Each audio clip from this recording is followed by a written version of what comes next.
that some Republicans were hoping we would cut this process short, but I have no problem coming to the floor and having a lengthy discussion about Mr. Hegseth's nomination to be Defense Secretary. I am eager to talk about it. The only person who doesn't seem to want to talk about the Hegseth nomination is actually Mr. Hegseth himself. Because, Mr. President, I have been trying for weeks to schedule a meeting with Mr. Hegseth prior to his confirmation vote. I genuinely want a chance to ask him directly about my concerns with his character and fitness, yes, but also about the serious challenges facing our nation, whether it's competition with China or aggression from Russia. As Vice Chair of the Senate Appropriations Committee, I help write the bill that funds the Defense Department every year. And that bill only passes with bipartisan support. I don't think it's asking a lot to be able to meet with the person nominated to lead that department. I've had the opportunity to meet with 10 of President Trump's cabinet nominees, and I look forward to meeting with more before they are confirmed by the Senate. Conducting these meetings is the absolute bare minimum given the role of each senator and the constituents they represent. But Mr. Hegseth refused to meet with me and has to refuse to meet with many of my Democratic colleagues. I think most Americans would agree you shouldn't get the job if you decide you can skip the job interview. Every nominee should be willing to meet with senators, regardless of their party, to answer basic questions about how they would approach their role if confirmed. It's honestly beneath the dignity of the role he aspires to for Mr. Hegseth to refuse to meet one-on-one with most Democrats. What is he afraid of? Are the questions we have to ask really that hard? I mean, if Mr. Hegseth is afraid of me, how is he going to stand up to China? Meeting with members on both sides isn't just some formality. If you are confirmed, it is part of the job. So this is a serious concern, and one of the many concerns I have now with Mr. Hegseth's qualifications, his positions, and his character. Let's be perfectly clear about the stakes here. We are talking about who we will put in command of the most powerful military in the world. There is nothing on Mr. Hegseth's resume that remotely suggests he has the experience for that role. I have deep appreciation for his service to our country. I do. But let's not kid ourselves here. I don't see how being a Fox TV host prepares you to lead 3 million service members and civilians.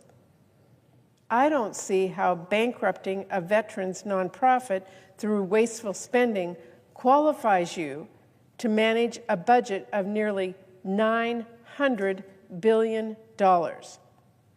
Moreover, we really truly have no sense of what his understanding of military policy is or what his strategic priorities would be. Now, thanks to Senator Duckworth, we know he is someone who can't name a single country in ASEAN. I mean, that ignorance is alarming. Senators only had 7 minutes during his confirmation hearing to ask questions. Many asked the questions we knew our Republican colleagues would not, regarding Hegseth's questionable character and fitness. Important questions, absolutely. But because we had to spend so much time understanding if he even could do this job at the most basic level, we had precious little time to ask him about how he would do his job. How would Pete Hegseth ensure that our service members and their families have the resources they need at home and abroad? How does he plan to reduce costs and development times for key military capabilities that are critical to our national security? How would he invest in our defense industrial base and public shipyard like the one in my home state of Washington? How does he view the pacing threat in the Indo-Pacific? And how would he work with our partners and our allies to prepare for a potential conflict? Does he have any thoughts on that at all? This is just not a serious candidate who has thoughtful positions on the challenges that we face. You know what position he is serious about? What he has stated over and over again? And I quote, "I'm straight up just saying we should not have women in combat roles." He said that last November. Or, quote, "We need moms, but not in the military, especially in combat units." Now, that is infuriating and disqualifying, and I don't have to try very hard to imagine how that kind of condescending attitude will go over with our women in uniform. And after decades of comments like this, denigrating the role of women in the military in ways that simply do not square with reality, Mr. Hegseth's recent about-face on this topic is just not convincing. He has also made clear he has little regard for the Geneva Conventions. Now, maybe this is a bit old-fashioned of me, but I think we should have a Secretary of Defense who is firmly against war crimes, not one who has spoken in favor of torture, like waterboarding, in favor of people convicted of war crimes, and questioned whether we should follow the Geneva Conventions. And let's not forget, in addition to having no real qualifications and many alarming positions, Mr. Hegseth also has many red flags that raise serious concerns about his character and his conduct. There's the report that he and his management team pursued women on his staff. There is the report that he took his employees to a strip club and got drunk. There is the report that he got drunk in uniform and had to be carried out of a strip club. There is the report that he chanted, "Kill all Muslims," while he was drunk. And beyond reporting, there are the police records backing up the account of a woman who told a nurse she may have been drugged and then raped by Pete Hegseth. Now, we couldn't hear from that woman because Mr. Hegseth reached a financial settlement, and he has now threatened to sue her for speaking out.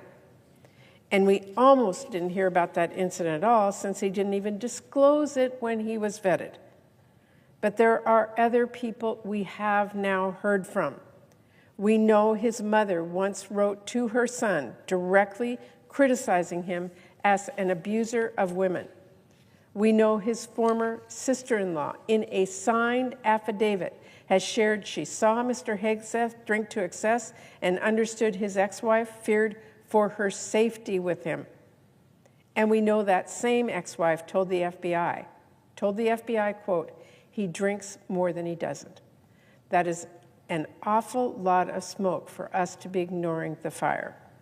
There is absolutely no world where someone who has a history of running up debts at nonprofits should be responsible for overseeing half of our discretionary spending. There is no world where someone with a history of failing to address his irresponsible alcohol use should be given one of the most stressful jobs imaginable and should be making life and death decisions on a daily and an hourly basis. There is no world where we should have a predator running the Department of Defense that is responsible for the well-being of millions of women and men in uniform. I don't get how that is complicated. Mr. President, let me just end on this. There is no world where the person in charge of our military should see his fellow Americans as the enemy. But Mr. Hegseth has made clear that is his view. Regarding Democrats and Republicans, he has written, quote, and this is him, "The other side, the left, is not our friend. We are not esteemed colleagues nor mere political opponents. We are foes. Either we win or they win. We agree on nothing else." That is an especially dark view of our country. Our military uniforms do not say Democrat, they do not say Republican. They just don't. Mr. President, you cannot be an effective commander if your people don't trust you. But how are troops supposed to trust you to keep them safe in combat if you think half the nation is an enemy? How are Muslim service members supposed to trust you if you think their religion is a threat to our country? How are women's service members supposed to trust you if you think they should be at home? I don't have an answer to that. Maybe Mr. Hegseth doesn't either. Maybe that's why he won't meet with me. And then again, maybe it's because he thinks I'm his foe because I'm a Democrat. Or maybe he doesn't think I should have a say in the military issues because I'm a woman. Well, Mr. President, I do have a say. And I say someone like Mr. Hegseth is grossly unqualified to take on one of the most important jobs in the world, and I will be voting against him. And I urge my Republican colleagues to seriously consider the message it will send to confirm someone for Secretary of Defense who has failed time and again to meet the most basic standards of conduct our women and men in uniform are required to live up to. Thank you, Mr. President. I yield the floor.